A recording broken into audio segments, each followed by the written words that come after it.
On va commencer cette étude de Corinthiens par un petit topo sur déjà pourquoi Corinthiens, pourquoi 2 Corinthiens, d'où ça vient ce choix, et puis c'est qui ces Corinthiens, c'est quoi cette lettre aux Corinthiens.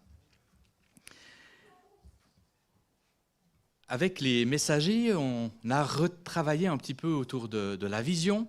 Vous vous souvenez de la vision qu'on a pour l'Église en Christ, aimer et impacter nos environnements. Et puis, il y a plusieurs étapes pour arriver jusque-là. On a vu pendant les 2 derniers semestres des étapes qui étaient en lien avec l'intimité avec Dieu, comment développer cette intimité avec Dieu. Et puis d'autres choses autour des prédications, comme les duos de prière, comme les Lectio Divina, qui aident aussi pour cela. Là, on passe dans une étape un petit peu après, qui est liée plus au climat de l'Église. Comment on communique dans l'Église? Comment on vit ensemble? Comment on s'encourage? Comment on construit l'unité? C'est un petit peu ce type de thématique qu'on voulait aborder. Et puis en discutant, il y a eu plusieurs propositions de livres. Et quelqu'un a proposé « Ah, mais si on faisait 2 Corinthiens ?» Et les autres ont dit « Ah ouais, tiens, je ne le connais pas celle-là. Allez, on y va. » Ça parle de cette thématique.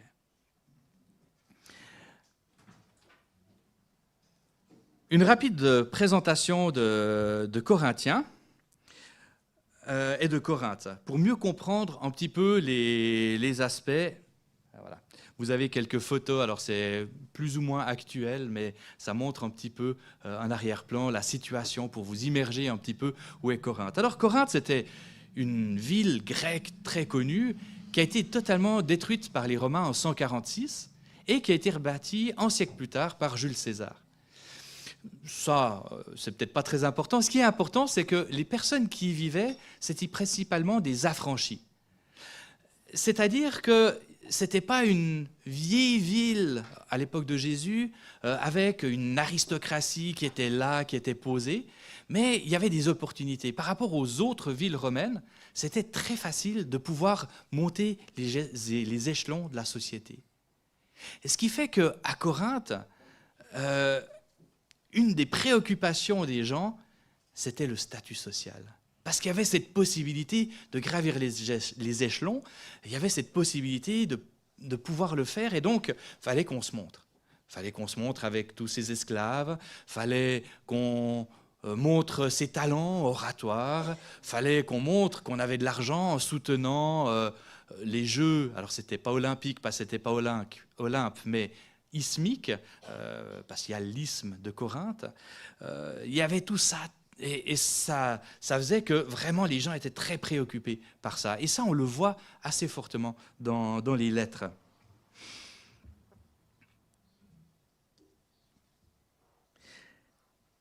Le fait que l'Église arrive, parce que vous imaginez qu'au sommet, il n'y a pas beaucoup de place. Donc il faut bien trouver des lieux où on puisse atteindre un certain sommet, un certain niveau, avoir une certaine influence. Et l'Église, ça pouvait être intéressant. Il y avait du lien social, tout ça. Et puis je pouvais éventuellement me montrer et essayer d'atteindre un certain niveau, avoir une certaine influence et me forger un statut dans ce niveau, dans ce lieu-là.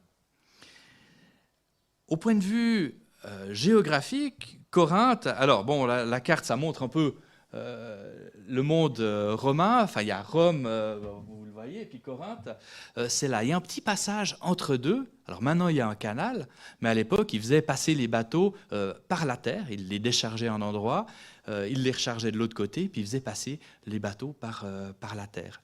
C'était un lieu qui était assez effervescent. Il y avait des gens qui venaient de partout. Les affranchis venaient pas que de cette région-là de la Grèce, mais de tout l'Empire romain. Donc il y avait un mélange de population. Et puis ces gens, à un moment ou un autre, rentraient dans leur contrée, et donc s'ils avaient entendu des idées qui étaient diffusées là, ils allaient les diffuser plus loin. C'était un lieu de passage parce que, comme je l'ai dit, il y avait les Jeux isthmiques. Donc c'était un peu comme les Jeux olympiques. Donc les gens aimaient bien, c'était un grand spectacle, c'était quelque chose d'assez intense. on a les Jeux olympiques qui arrivent cette année à Paris, il y a une certaine effervescence. On parle de punaises de lit depuis un moment. Est-ce qu'on va pouvoir accueillir les athlètes? Enfin, c'est quelque chose qui est là. Et donc, vous imaginez, il y avait du monde qui venait aussi à Corinthe pour cela. Donc, il y avait des marchands, il y avait des habitants, il y avait des touristes. Et puis, il y avait simplement les voyageurs qui passaient d'un côté de l'Empire à l'autre pour se rendre à Rome. Donc, ça faisait du passage. Et c'était un lieu qui était assez idéal si on voulait présenter quelque chose. Et Paul l'avait bien compris en venant s'installer en temps ici.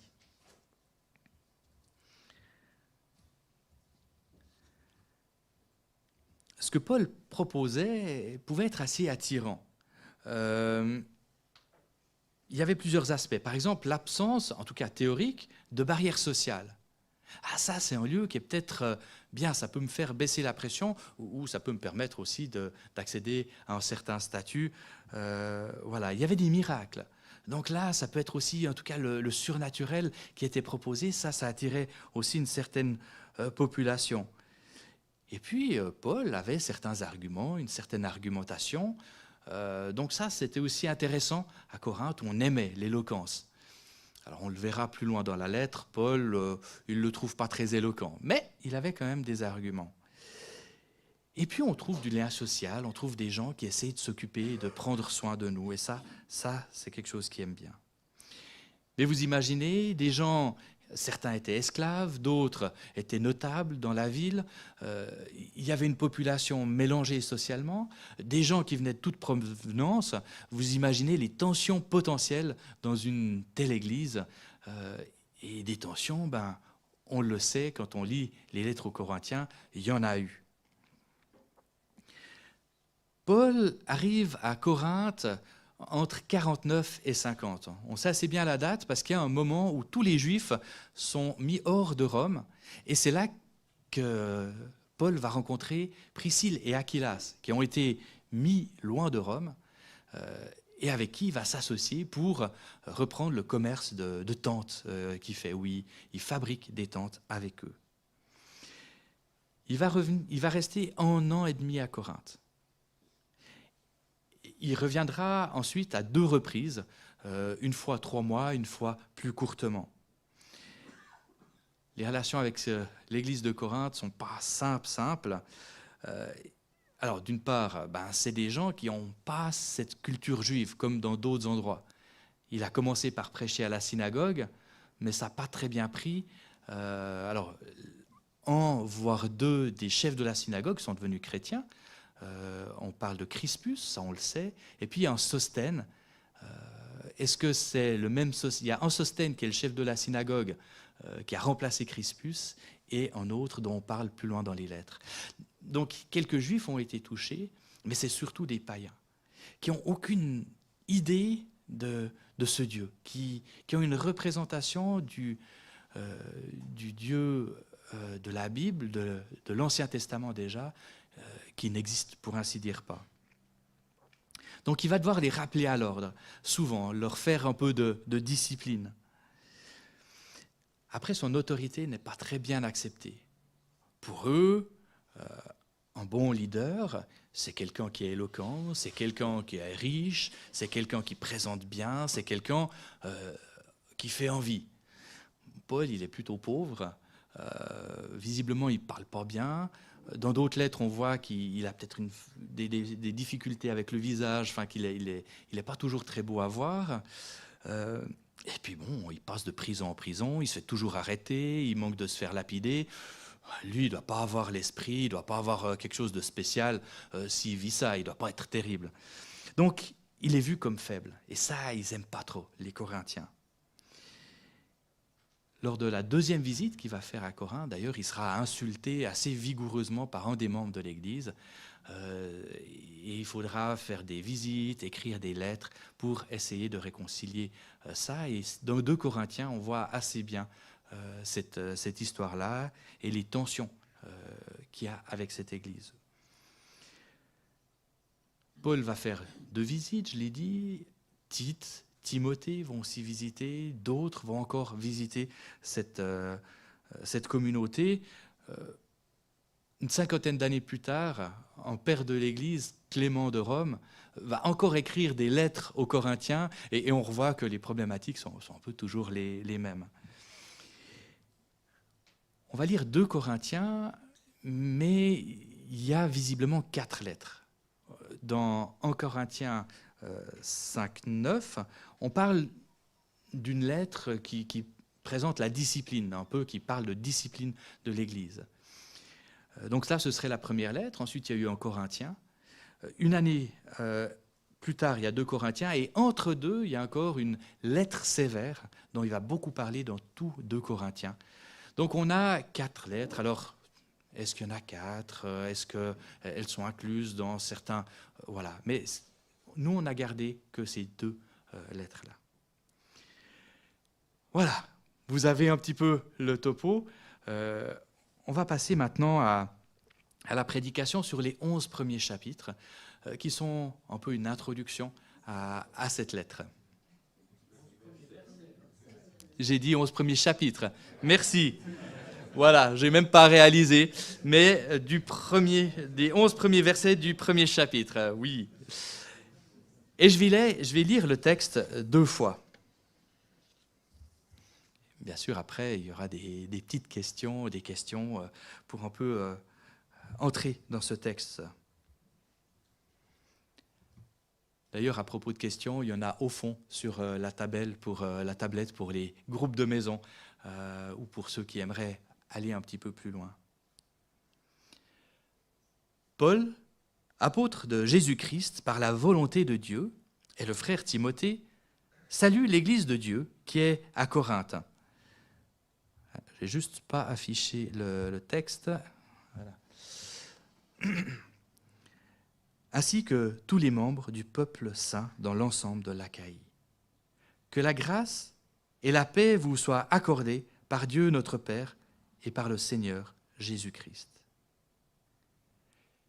Béni soit Dieu, le Père de notre Seigneur Jésus-Christ, le Père qui est plein de bonté, le Dieu qui réconforte dans toutes les situations. Il nous réconforte dans toutes nos détresses, afin qu'à notre tour, nous soyons capables de réconforter ceux qui passent par toutes sortes de détresse en leur apportant le réconfort que Dieu nous a apporté. De même, en effet, que les souffrances de Christ surabondent dans notre vie, le réconfort qu'il nous donne surabonde. Si donc nous passons par la détresse, c'est pour votre réconfort et votre salut. Et si nous sommes réconfortés, c'est pour que vous receviez vous aussi du réconfort, afin de pouvoir supporter les mêmes souffrances que celles que nous endurons. Et nous possédons à votre sujet une ferme espérance, car nous savons que si vous avez part aux souffrances, vous avez aussi part au réconfort. Il faut en effet que vous sachiez, frères et sœurs, quelle détresse nous avons connue dans la province d'Asie. Nous étions écrasés, à bout de force, au point même que nous désespérions de conserver la vie. Nous avions accepté en nous-mêmes notre condamnation à mort. Cela nous a appris à ne pas mettre notre confiance en nous-mêmes, mais uniquement en Dieu qui ressuscite les morts. C'est lui qui nous a délivrés d'une telle mort et qui nous en délivrera encore. Oui, nous avons cette espérance en lui qu'il nous délivrera encore. Et vous y contribuez en priant pour nous. Ainsi, le don de la grâce qu'il nous accorde en réponse aux prières de beaucoup sera aussi pour beaucoup une occasion de remercier Dieu à notre sujet. Je vais le relire une deuxième fois. Paul, apôtre de Jésus-Christ par la volonté de Dieu, et le frère Timothée, salue l'Église de Dieu qui est à Corinthe, ainsi que tous les membres du peuple saint dans l'ensemble de l'Achaïe. L'Achaïe, c'est la main de la Grèce. Que la grâce et la paix vous soient accordées par Dieu notre Père et par le Seigneur Jésus-Christ.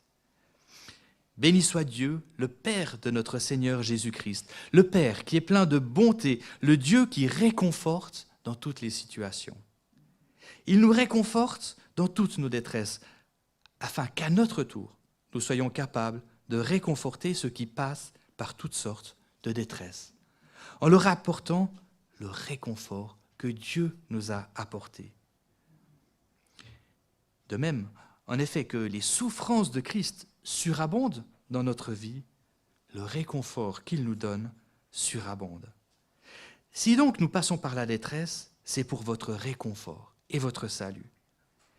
Et si nous sommes réconfortés, c'est pour que vous receviez, vous aussi, du réconfort, afin de pouvoir supporter les mêmes souffrances que celles que nous endurons. Et nous possédons à votre sujet une ferme espérance, car nous savons que si vous avez part aux souffrances, vous avez aussi part au réconfort.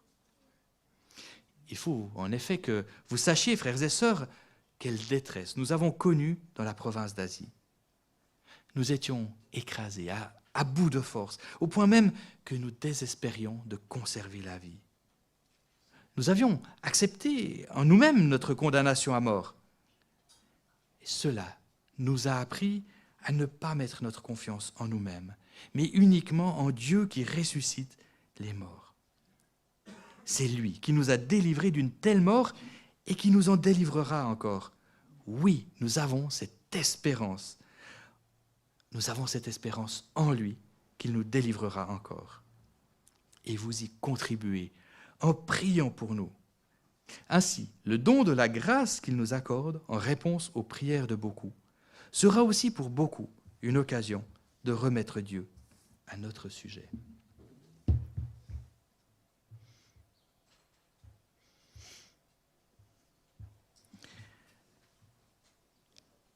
Quels sont les mots que vous avez retenus? Est-ce qu'il y a des mots qui résonnent en vous, qui reviennent régulièrement, qui vous semblent être assez importants pour ce texte? Réconfort, excellent. Souffrance. Surabonde. Alors il y a eu espérance et grâce, oui. Alors je crois que c'est 2 fois la même chose, il y a délivrance et délivré.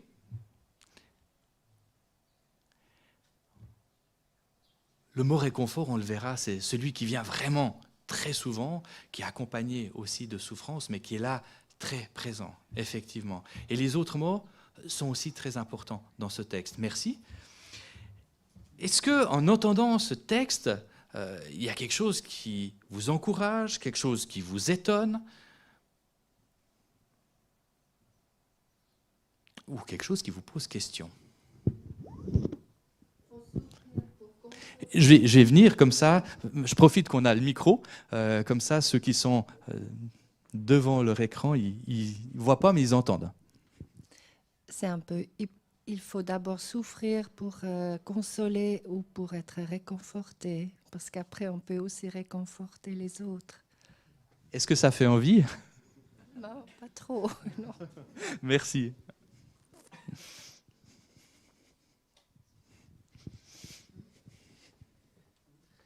Oui, dans ce même sens, des fois, on a besoin d'être complètement au fond du puits pour apprendre à confier et à savoir que c'est Dieu qui va nous délivrer. D'accord, merci pour la réflexion.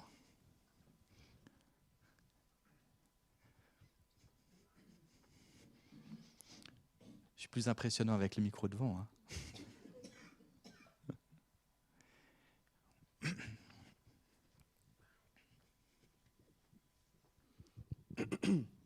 C'est la mention que ce sont les souffrances du Christ que nous portons. Et pas seulement nos propres souffrances à nous-mêmes, ce qui enlève une certaine pression. Oui, c'est vrai qu'il y a ce lien entre les souffrances de Christ et nos propres souffrances.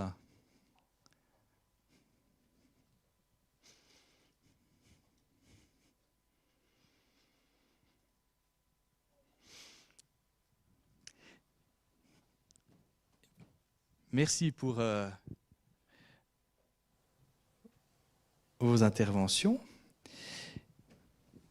Et c'est vrai que c'est une question, la souffrance.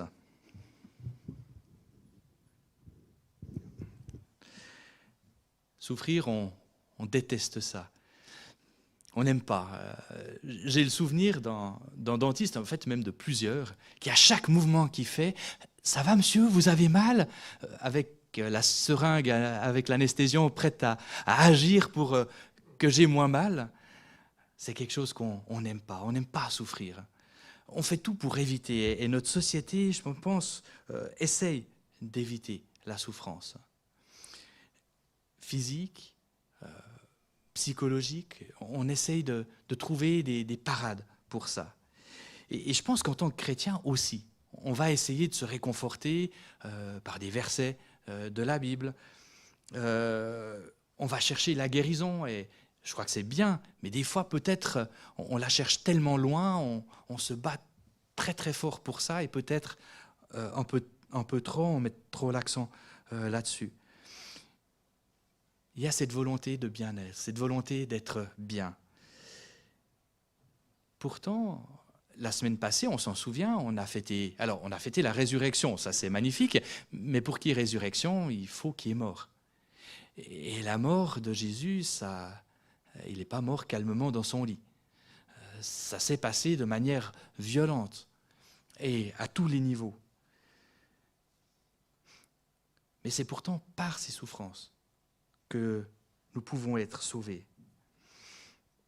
Au milieu du texte, Paul nous dit, si donc nous passons par la détresse, c'est pour votre réconfort et votre salut. Il y a, alors ça c'est ce que Paul vit, mais il y a aussi cette idée de souffrance et de salut qui sont liées. La souffrance est mauvaise. Ça c'est clair, c'est une conséquence de la chute, elle vient avec la maladie, avec la mort. Mais vivre en temps de détresse, en temps de souffrance, ça va souvent nous obliger à nous tourner vers Dieu. Dans les derniers Utah News, pas les derniers, les précédents, ceux de Pâques, j'ai écrit le témoignage d'une amie, d'une ancienne copine de classe. Et j'en ai donné quelques bribes, je vais vous en donner quelques autres maintenant, parce que c'est un témoignage qui m'a assez fortement marqué ces temps. Depuis quelques années, elle a eu des douleurs vraiment incroyables, très très fortes à la tête. Et elle a essayé plein de choses. Alors sur le plan médical, elle a essayé des choses, ça n'a pas marché. Sur le plan psychiatrique, parce que à force d'être dans la douleur, ça amène souvent de la dépression, ça amène d'autres choses, ça tape sur le système, si on peut dire. Et puis, ça donnait rien. Alors elle a été cherchée dans d'autres thérapies un peu alternatives qui touchaient au spirituel. Ça n'a pas aidé, il y avait des angoisses de mort, une volonté de mourir, de ne plus pouvoir aller en avant. Et puis une amie lui a dit « Ah mais écoute, je connais un lieu à Saint-Loup, ils font des choses un peu aussi, il y a une infirmière aussi qui est spécialisée dans le suivi pour les traumas là-bas, alors peut-être que si tu vas là-bas. » Elle y est restée 9 mois. Elle y a découvert Dieu, elle s'est faite baptiser là-bas, et il y a eu vraiment tout un travail qui a pu se faire en elle. Elle n'est pas guérie. Elle a toujours de graves souffrances, de grosses souffrances, mais elle a cette espérance. Elle sait maintenant ce qui se passe. Elle a eu des délivrances, des choses qui sont passées à l'intérieur, qui l'aident à supporter, même si elle préférait forcément que ça s'arrête. De mon côté aussi, en passant par un burn-out, il y a eu des temps difficiles, il y a eu des pertes de repères, des pertes de certaines facultés. Mais ça a pourtant été un temps où Dieu a pu se révéler, où Dieu a pu me montrer qui il était, où j'ai dû me poser sur lui, lui faire confiance parce que je n'avais pas d'autre choix.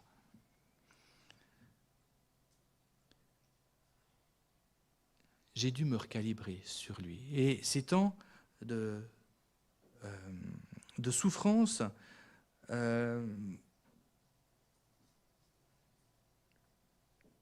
On n'est pas la souffrance, pardon, on n'est pas bonne. On ne doit pas la rechercher. C'est pas la souffrance qu'on doit rechercher pour expier nos fautes. Ça existe dans d'autres religions où on le voit avec Élie au Mont Carmel, où les adorateurs de Baal, les prêtres de Baal se scarifient pour essayer d'amadouer Dieu. Non, la souffrance, elle n'est pas bonne. Mais Dieu utilise ça et en fait émerger, il peut en faire émerger de la vie. Rachel, lors d'un précédent culte, parlait par rapport à la perte de son petit-fils, qu'elle butait contre ce mur avec ses pourquoi. Et qu'au bout d'un moment, elle a remis ça à Dieu et elle a commencé à longer le mur. Ça n'a pas enlevé le mur, il est toujours là. Mais voilà, elle a arrêté de poser les pourquoi, de faire confiance à Dieu et d'avancer avec ces questions. J'espère que je ne trahis pas l'idée. Pour compléter, je te dirais que Dieu, il est tellement grand que lui, il voit de l'autre côté du mur. Alors il s'occupe de l'autre côté du mur, puis moi, il me demande juste de longer le mur, sans savoir ce qui se passe derrière. Merci, excellente précision. Je le redis pour que ceux qui nous regardent et nous suivent via le streaming entendent. Rachel dit, mais moi je longe le mur, mais Dieu, lui, voit au-delà du mur. Il faut que je lui fasse confiance de ce qu'il y a de l'autre côté. Lui, il le sait. Lui peut me permettre de longer le mur en toute confiance. Vous l'avez dit, un des mots qui revient fréquemment dans ce texte, c'est le mot réconfort. Alors, par rapport à ce que j'ai dit au début, on peut se dire, bon, on retourne dans le bien-être. Il faut bien comprendre le sens de réconfort. C'est justement pas un réconfort émotionnel, un réconfort de bien-être. Déjà, en français, la racine du mot, ça veut dire rendre fort. Et il y a cette idée qui est là. Le réconfort, c'est pas juste passer de la pommade, c'est affermir la personne, la rendre forte. Dieu va nous encourager en nous fortifiant psychiquement, physiquement, pour nous permettre de passer l'épreuve, pour nous permettre d'aller de l'avant malgré l'épreuve, pour travailler aussi en nous, avoir cette assurance qui nous permet de vivre sereinement, pas forcément facilement, mais sereinement une épreuve. Pour les Corinthiens, l'idée d'une personne qui doit être réconfortée, c'était pas idéal. Ça veut dire que c'était une personne faible. Et donc, c'était dur à accepter pour eux. Comme je l'ai dit, eux, ils veulent voir de la gloire, de la force, quelqu'un de puissant, quelqu'un qui en impose. Et ils se retrouvent face à ce Paul, justement, qui n'est pas très bien et faible, en tout cas en apparence. Et justement, un des buts de cet épître, c'est de réorienter le regard des Corinthiens, et je pense aussi le nôtre.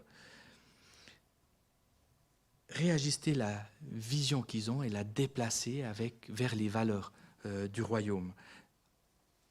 Passer des réalités terrestres aux réalités célestes.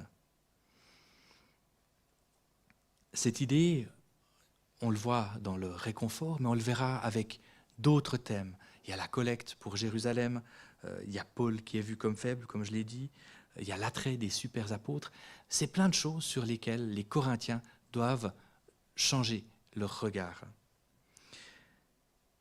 Dans ce passage, ce qui fait tenir Paul, c'est que Dieu lui ouvre justement une réalité bien plus grande que celle qu'il peut voir comme ça.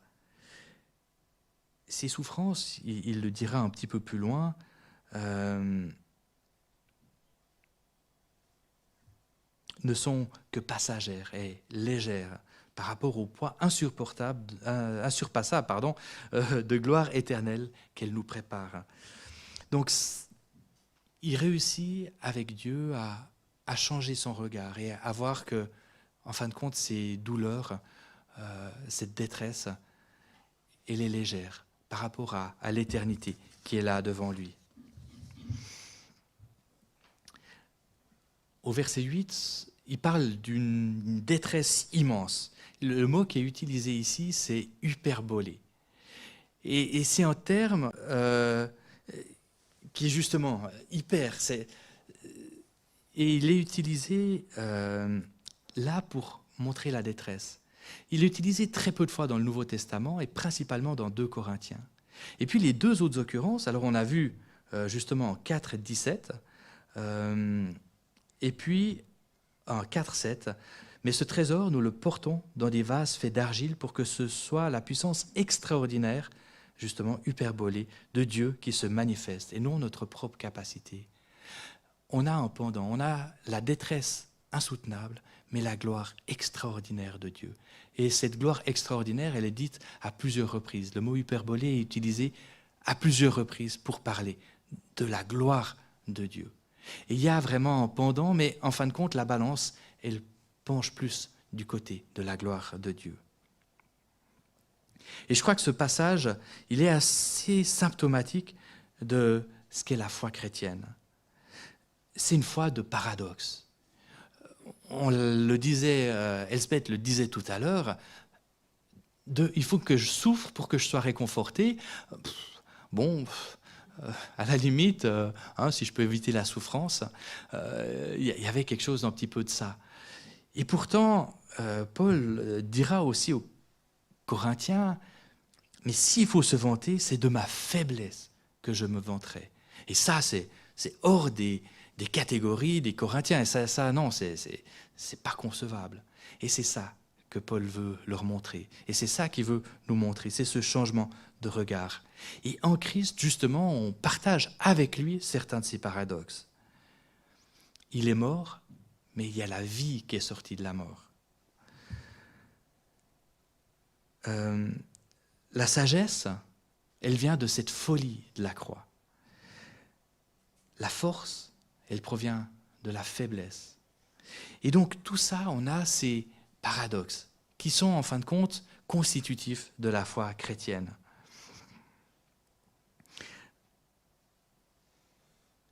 Et je pense que dans ce passage, il y a une de ces idées qui est principale, c'est ça, et qui reprend ces paradoxes. Si je souffre, je suis réconforté par Dieu.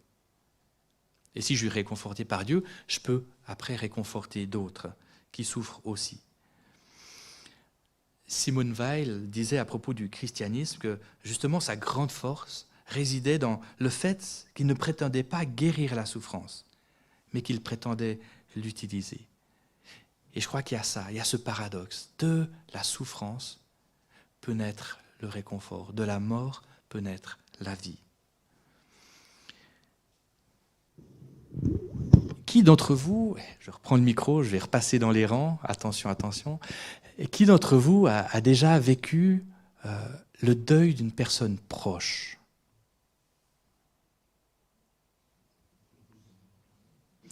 Donc il y a quand même quelques mains qui se lèvent.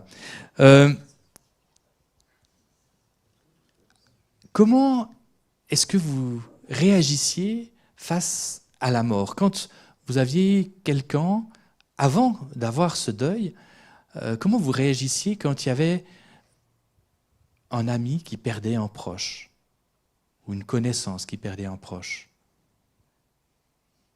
Est-ce que quelqu'un veut... Ose, vous n'êtes pas filmé, vous êtes juste enregistré.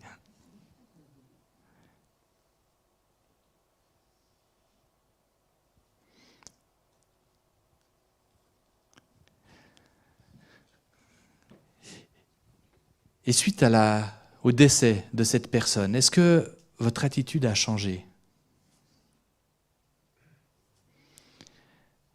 J'en discutais alors avec Christine hier soir. Elle disait, avant la perte de mon papa, j'étais assez mal à l'aise avec la mort. Je ne savais pas trop comment réagir, que faire. Et puis en expérimentant ça, en voyant que les gens étaient mal à l'aise avec moi quand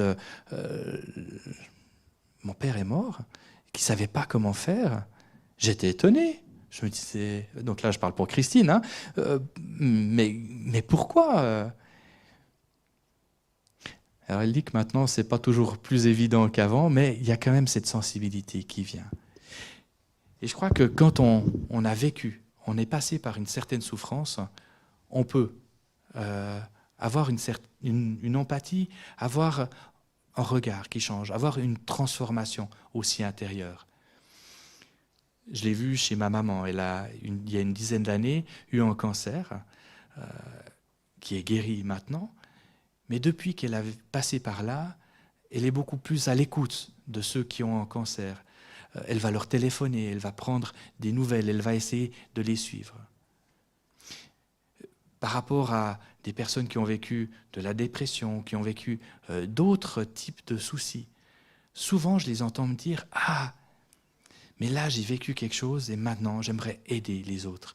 J'aimerais les soutenir dans ça. » Et je crois qu'il y a vraiment aussi ici une clé, cette idée que j'ai souffert, j'ai été consolé et relevé, et maintenant je veux encourager d'autres sur leur chemin. Je veux être là, présent à leur côté.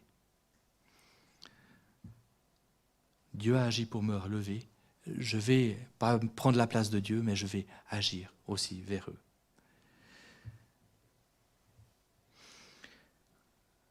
Dans ce texte, Paul ne commence pas par dire oh, « j'ai souffert, c'était horrible, c'était dramatique ». Il commence par dire « béni soit Dieu, le Père de notre Seigneur Jésus-Christ, le Père qui est plein de bonté, le Dieu qui réconforte dans toutes les situations. » Il commence par présenter Dieu comme le Père des miséricordes. Pour un juif, c'est un terme qui est assez courant.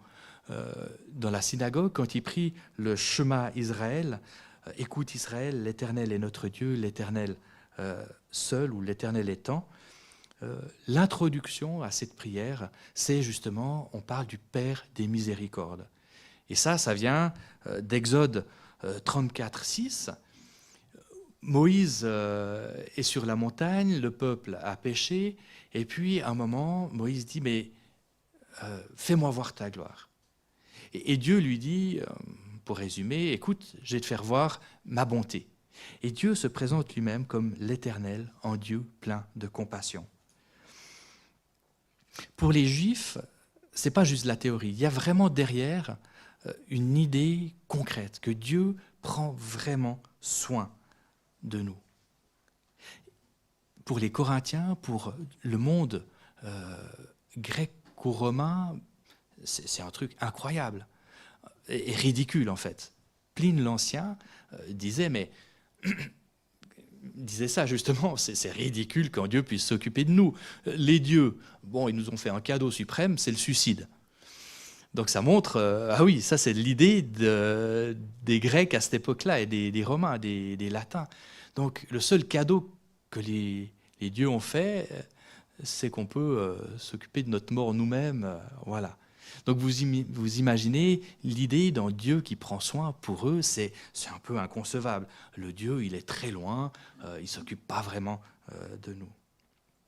Et donc il y a du travail pour Paul, vous imaginez, pour faire comprendre qui est ce Dieu.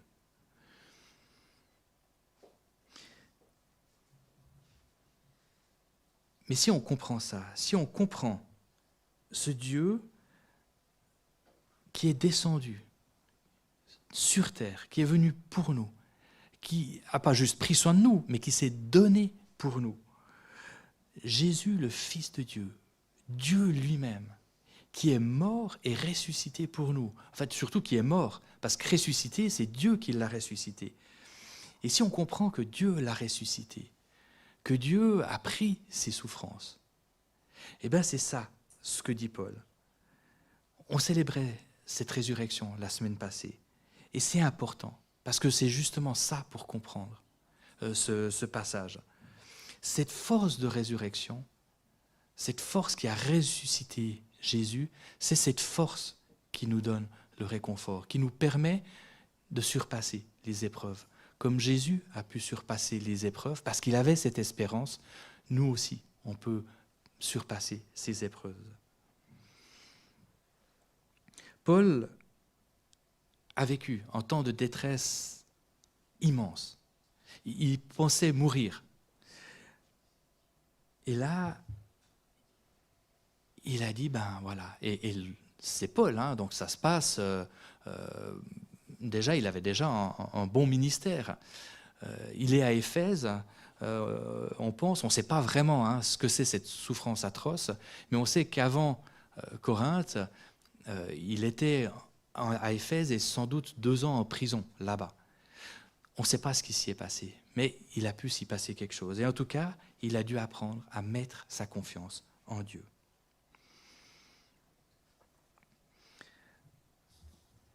Il a été sauvé par Dieu.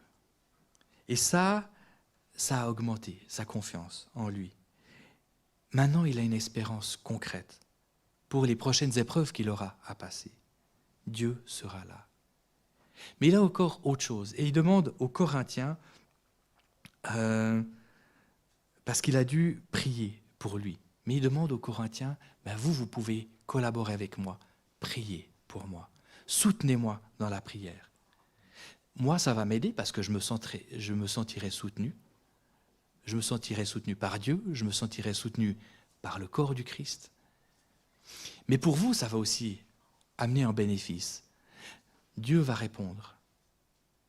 Et vous verrez, et vous pourrez vous émerveiller de ce que Dieu fait. Dieu répond aux prières, même si ce n'est pas pour vous, Dieu peut répondre. Et vous verrez aussi quelque chose de fort pour vous qui va vous encourager, vous donner aussi de l'espérance.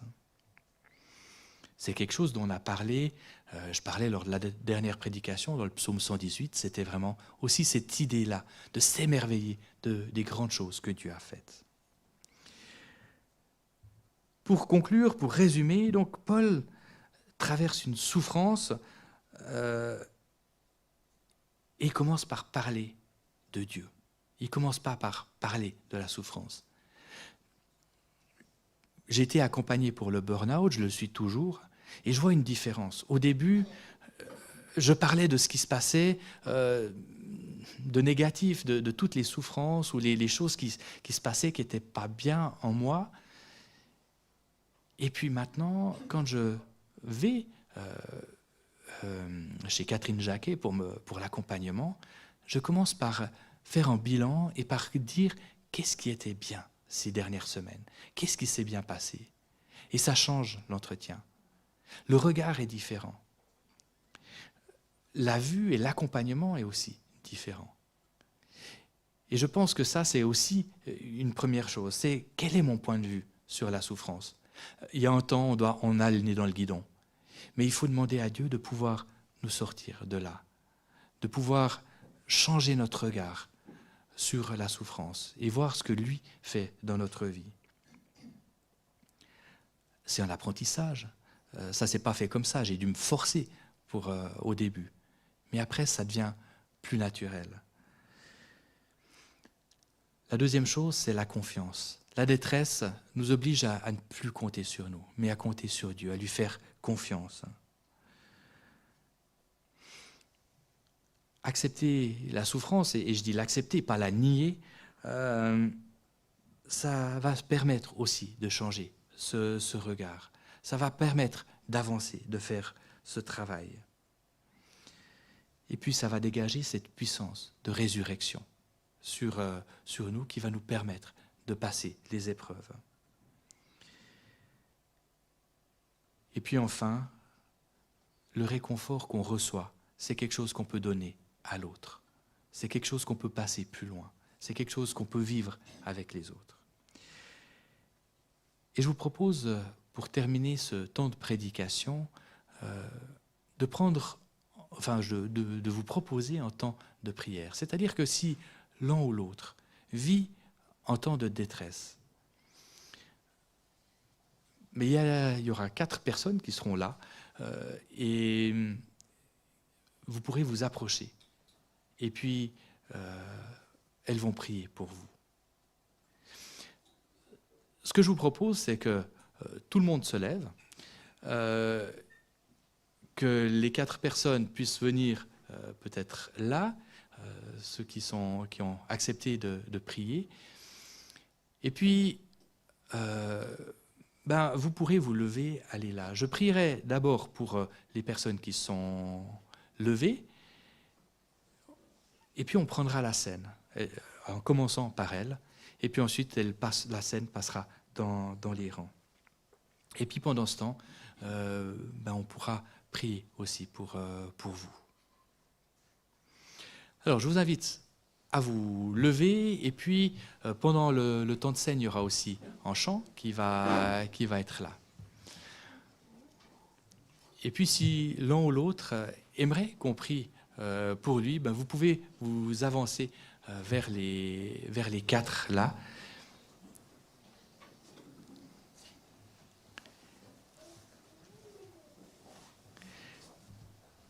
J'ai commencé par prier pour chacun de ceux qui sont dans la détresse, dans une certaine souffrance. Vous pourrez vous approcher aussi pendant le temps de scène. Seigneur, Père des miséricordes, Dieu qui réconforte, tu connais la souffrance de chacun. Tu sais ce que nous traversons, ce que nous avons traversé comme détresse. Et tu connais la souffrance de chacune des personnes qui s'avancent ou pas. Toi, tu as vécu ces souffrances à la croix. Tu as ressuscité. Et ton réconfort, que tu puisses le donner à chacun de ceux qui viennent vers toi. Donne à ceux qui en ont besoin, et je pense à chacun de nous, cette confiance en soi, cette espérance. Donne-nous un regard nouveau aussi sur notre souffrance. Et puis en tant que communauté, donne-nous de pouvoir être une source de réconfort, en soutien par la prière. Amen. Pourtant, ce sont nos souffrances qu'il a portées. Ce sont nos douleurs qu'il s'est chargé, et nous l'avons considéré comme puni, frappé par Dieu et humilié.